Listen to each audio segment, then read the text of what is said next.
Приветствам ви с добре дошли. Нека да започнем с нашата тема. Нашата тема този път е от така чисто практическо естество. Това е кабалистичният поглед върху въпроса защо понякога, дори не само понякога, а по-често нашите мечти не се сбъдват. Мисля, че ще бъде интересно всеки да я чуе и да разбере какво е мнението на мъдреците по този въпрос. Преди да започнем, защото в разглеждането на темата ще трябва да включим дървото на живота и 10 свирот. Аз ще се опитам сега да ви споделя схемата на дървото на живота, за да си я припомним. Ето как изглежда схемата на дървото на живота. 10 свирот. Ето Кетер, Хохма, Бина, Даат, Хесет, Бора, Тиферет, Неца, Ход, Есот и Малхут, както ги знаем. Може да ги изброя и с имената, преведени на български. Кетер е корона, Хохма е мъдрост, Бина е разбиране, Даат е знание, Хесет е доброта, милост, любов, Гора е правосъдие, съд, осъждане, присъда, Тиферет е красота и милосърдие и състрадание също така. Нецах е вечност или победа, Ход е трептение или още слава на човешко ниво, Есот е основата, в която всички пътища по дървото на живота, както виждаме, се събират в Есот, и накрая е Малхут, която се превежда като царство на желанията. Сега, това е схемата, по която Твореца е създал и продължава да управлява мирозданието във всяка една секунда, даже във всяка една частица от секундата, във всеки миг. И тази схема на дървото на живота сега ще видим как се вписва и в човека. Ние сме го показвали, но нека да го припомним. Сега ще се опитам да споделя другата схема. Една секунда. Така.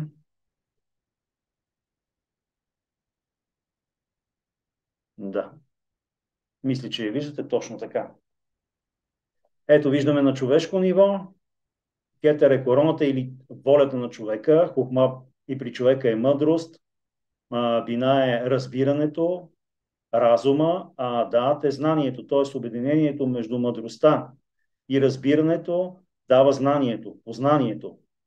След това и на човешко ниво следващите 6 свирот, Кесет, Гора, Тиферет, Неца, Ход, Есот, ето всичките тези 6 сфери съставляват емоциите, чувствата и качествата в характера на човека. Ще ги разглеждаме днес като едно цяло и накрая отдолу е Малхут или царството, проявлението на волята. Горе. Волята, желанието е горе, тяхното проявление е тук в материята, в царството на желанията. Аз ще оставя схемата да се вижда, за да може докато говоря да гледате за какво става въпрос. И вече можем да започнем да разглеждаме всичко това, за което говорим. Така,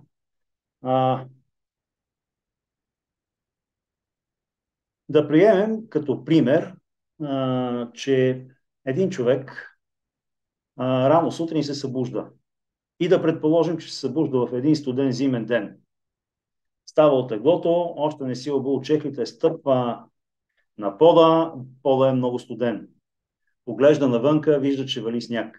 И в този момент си казва: по дяволите, защо не можех да си имам една хубава къща или вила, там някъде в някоя топла страна, на брега на морето, с изглед към него и така да си живея на топло, а не да студувам тук в тази страна, примерно. И ето това е първият етап от мечтата. На този етап, който се нарича кетер, или това е волята, желанието, тук се проявява самото желание, самата мечта, самата воля човека да получи нещо. И сега заговорихме, че той иска да се премести да живее на друго място в къща, предполагаме на някакъв хубав морски бряг. Това е фазата, първата фаза, при която много хора се отказват още тук, защото веднага след като си помечтаят, решават, че тази мечта е непостижима. Ето как още на първия етап, заради това, че човека е неуверен в себе си и в провидението на Твореца, той вече се е отказал. След това обаче следва втория етап и тук можем да кажем, че много хора и продължават по-нататък, стигат до втория етап. Този етап обхваща свирот, хохма, бина и даат. И кабалистите го наричат етапа на осъзнаването, на обмислянето на мечтата. Сега, при тази фаза, вече човека започва да си представя как ще изглежда тази къща, какъв ще бъде двора, какъв е плажа, колко стаи ще има къщата, дали ще има гараж или няма да има, колко бани ще има, какъв е самия плаж, как изглежда, какъв е пясъка. Представя си да речем една яхта там закотвена, има ли басейн, няма ли басейн, как изглежда самото море и така нататък и така нататък. Колкото по-развинтана е фантазията, толкова по-интересна е визията. До тук добре. Човека вече си е представил, че ще има къща и как ще изглежда. И къде ще се намира. По-нататък, следващия подетап на този етап, на тази фаза, е след като човек е видял всичките тези неща в съзнанието си, визуализирал е мечтата, отива при архитект, естествено. Защо ще отиде при архитекта? Защото иска да види мечтата си вече на хартия, за да бъде съвсем ясно. Или може би много по-ясно. И сяда при архитекта, архитекта пита сега за какво си дошъл тук ти, приятелю. Човека му отговаря, ми как, защо? Имам една мечта, много прекрасна, искам да ти я разкажа и от тебе искам да ми направиш един чертеж. И там архитекта, нали, той първоначално разказва как си представя нещата, но архитекта започва да задава някои допълнителни въпроси, да кажем на колко етажа е къщата, къде какви стаи са разположени, започва да пита какво ще бъде обзавеждането, започва да пита как ще изглежда градината към къщата и така задава много въпроси. Разговорът, предположим, продължава около час-два. В крайна сметка архитекта е наясно с това, което клиента иска и му казва: добре, приятелю, разбрах какво искаш, ясно ми е. Сега нашата среща приключи за днес. Ела след един месец и ще ти дам един готов проект на това, което ти току-що ми разказа. И човека си отива, прибира се вкъщи и в рамките на тези 30 дни той просто няма никакво търпение, подскача от крак на крак. Айде бе, кога ще минат тия 30 дни, вече нямам търпение, много ми се иска да видя какво е направил този архитект, подскача, нетърпелив. В крайна сметка тези 30 дни му се виждат като една година, но минават. И човека отново отива при архитекта, сяда при него.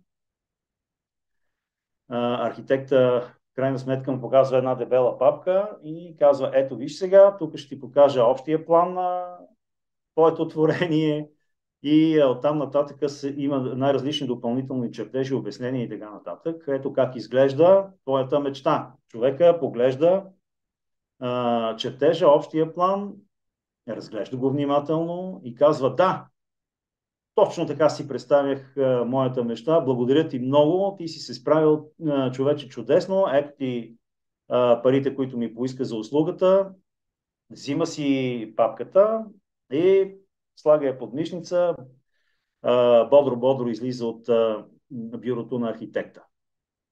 Какво ще направи по-нататък? По-нататък човека, след като има всичките тези неща и целият проект е в ръцете му, съответно той трябва да се замисли на кое място точно ще бъде тази къща. И за да му е по-лесно да речем, отива и си купува глобус. Нали, говорим за времена, които не е като сега Google Maps или някакви други такива програми. Отива в една книжарница, купува си един така голям глобус, прибира се в къщи и започва да върти глобуса. И да се чуди всъщност сега къде ще бъде моята къща, кое ще бъде най-доброто място да си направя вилата. Поглежда Северния полюс, поглежда Южния полюс и съответно, разбира се, казва: не, аз и сега се намирам на студено място, какво ще правя на полюсите? Разбира се, че няма да отида там. Поглежда, примерно, областите, които се намират на екватора или, да кажем, на нивото на субтропиците и тропиците, защото там почти на температурите на въздуха са ежегодно и целодневно едни и същи, или почти едни и същи. Колебаят се между 15 и 30 32 градуса.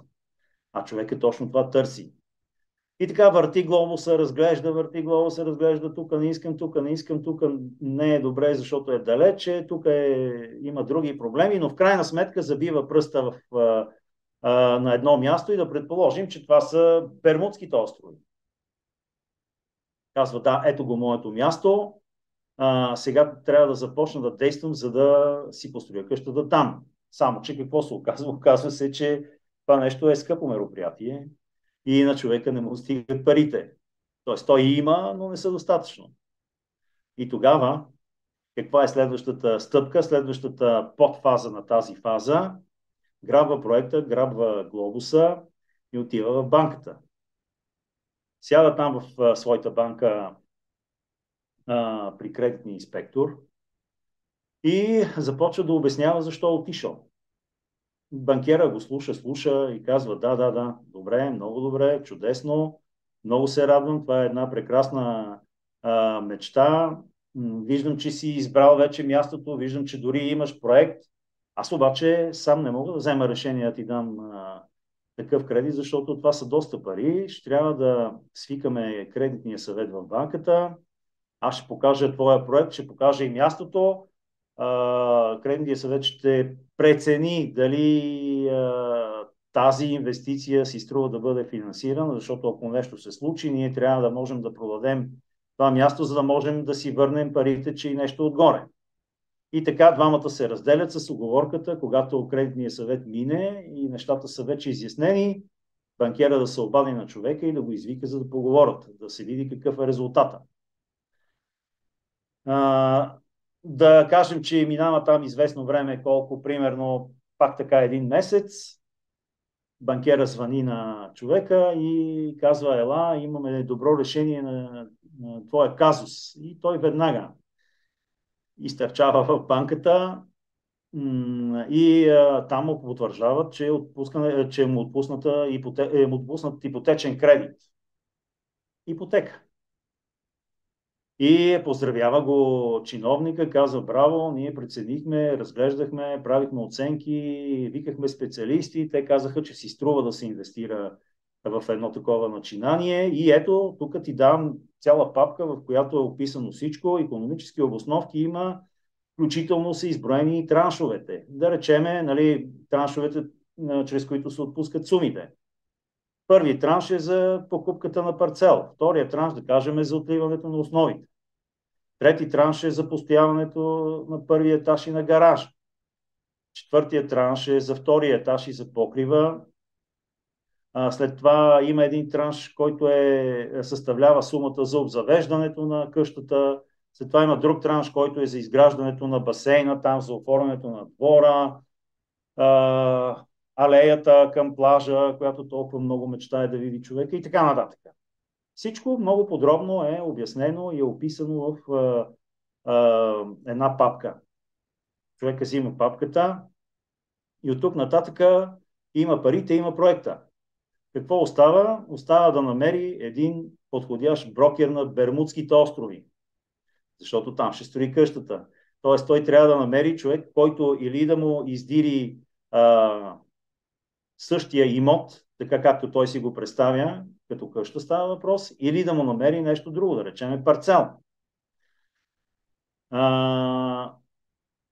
Да речем, че след известно търсене там обажда се на един брокер, на втори брокер, на трети брокер, с един не може да се разбере, с втори не може да се разбере, с трети нищо не прави, четвърти, пети, в крайна сметка, обаче там попада на някакъв човек, някакъв брокер, който му казва, добре, заемам се с тази работа, ще ти се обадя, когато имам някакъв резултат. И след един месец човека звъни, брокера искам да кажа, звъни и казва, виж какво човече, тук съм ти намерил 4 места. 3 къщи и един парцел, ела да ги видиш. И човека казва, да, окей, идвам, отива там и започва да разглежда. Тук, в този момент, приключва тази фаза на кетер, хохма и бина. Както казахме, това е фазата на осъзнаването, на обмислянето на нещата. Тя все още се намира само в главата и в чертежи. Още нищо реално няма до този етап.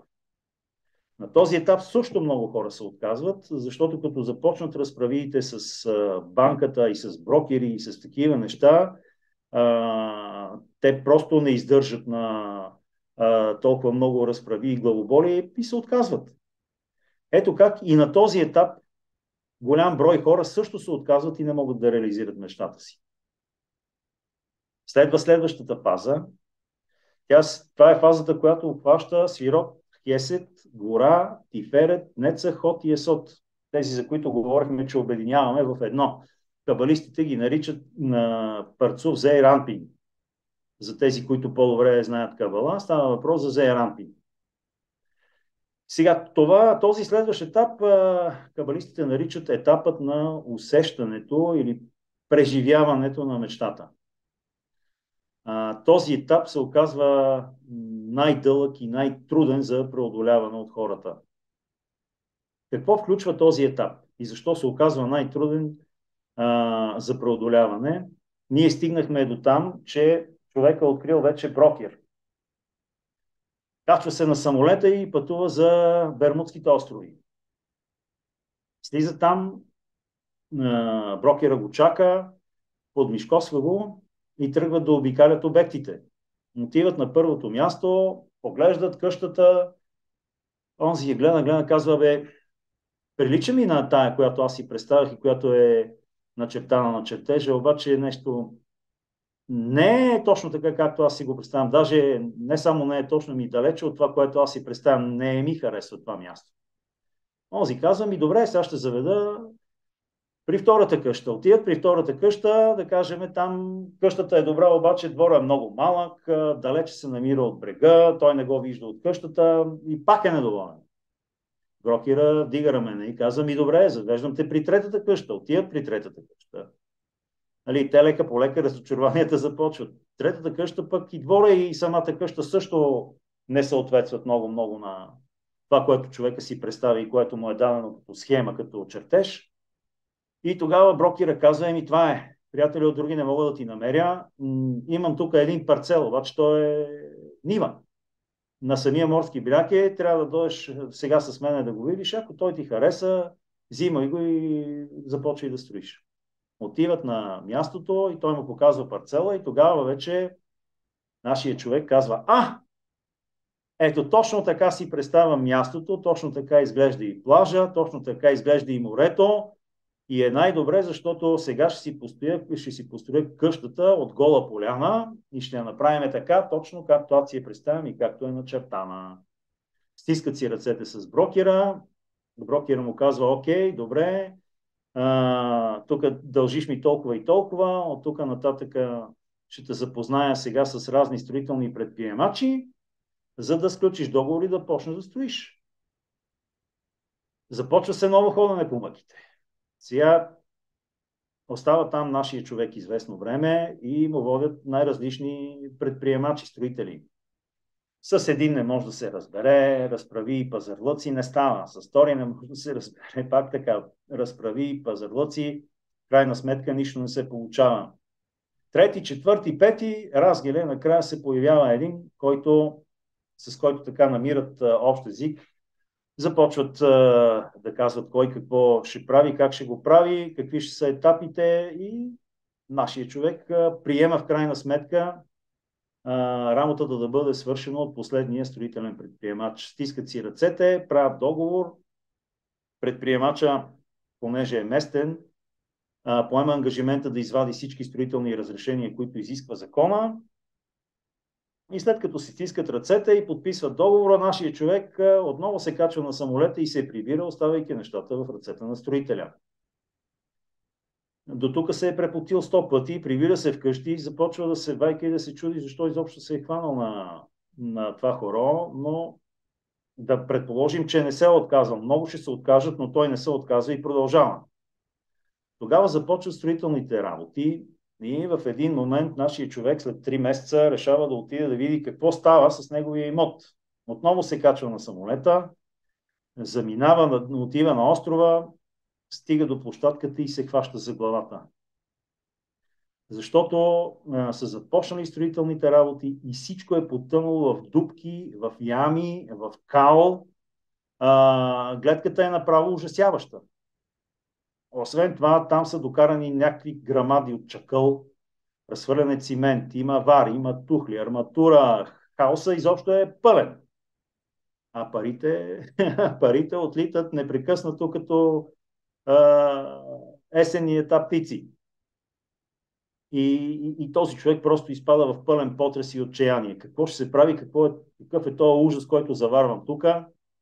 И това е момента, както казват мъдреците, че ние не само не трябва да се отчаиваме, не само, че не трябва да изпадаме в ступор от това, което виждаме, дори напротив, длъжни сме да обичаме всичко това, което виждаме. Целият този хаос, както казват те, трябва дори да започнем да целуваме тези строителни материали, там и чакъла, и цимента, и арматурата. Всичко трябва да започнем да обръщаме в любов. Защо трябва да го направим? Много е просто.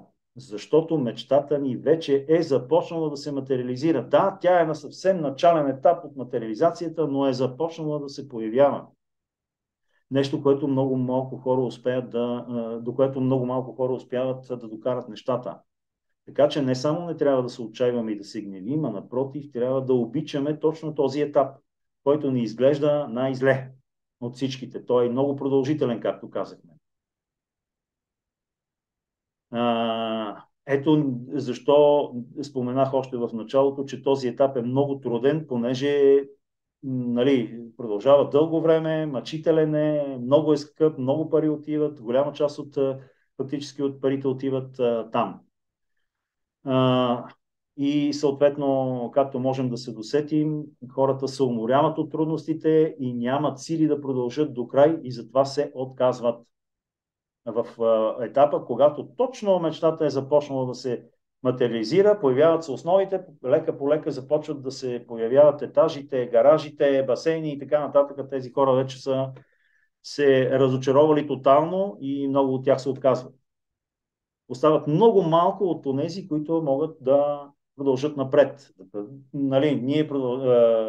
Ние ще кажем сега, че нашия човек не се отказва, той упорит, продължава нататък. В крайна сметка стигаме до 4-ти етап, свира малко. Това е етапа, в който мечтата вече се проявява в материалния свят. Материализира се. В един момент човека, както си стои тук в България, звъни телефона и строителният предприемач му казва, да речем след година време от началото, година и половина, приятелю, къщата ти е готова, можеш да дойдеш тук, да си я видиш и да се нанасяш. Нашия не може да повярва на това обаждане, обаче бързо се спретва, качва се на самолета, отива до островите и там наистина човека го чака. На самото летище го чака и като го вижда отдалече, просто прави и така, хопа, виждаш ли какво е това? И разклаща една връзка с ключове. Човека направо го прегръща, толкова е щастлив, че е успял да стигне до това място, заминават, отиват там до къщата и се вижда, че всичко е изпълнено абсолютно точно както трябва да бъде изпълнено. Оказва се, че този предприемач наистина е съвестен човек, много отговорен и е изпълнил нещата точно така, както е трябвало да ги изпълни, както е обещал да свърши работата. Мечтата е реализирана. Ти се събуждаш, ставаш от леглото, поглеждаш пред прозореца, както си мечтал и виждаш една огромна хубава асфалтова алея, която води до един грамаден хубав плаж с много фин бял пясък, едно лазурно синьо море, едно чисто такова небе. Просто да се разплачеш от умиление. Мечтата е реализирана. И човека се нанася и започва да живее в този дом. И точно тук е възможно да настъпи поредния провал. Защо? Защото заради безкрайните трудности, мъки, лишения, разправи, харчове, човека е загубил тотално радостта от своя нов прекрасен дом. Той не може да му се радва. Просто не може да му се зарадва от всичките главоболия, през които е преминал. А всъщност мечтата вече е реалност. Човека просто трябва всеки ден да живее в радост и вдъхновение. Трудностите обаче са отнели радостта от сбъднатата мечта. И вместо да се наслаждаваме, ние ставаме абсолютно безразлични. Липсва удоволствието, което обаче е равносилно на провал. Все едно желанието ни не се е сбъднало. Все едно мечтата ни не се е реализирала. Все едно не е настъпила абсолютно никаква промяна в нашия живот, а е редно всеки ден да изпитваме радост от новата ни придобивка.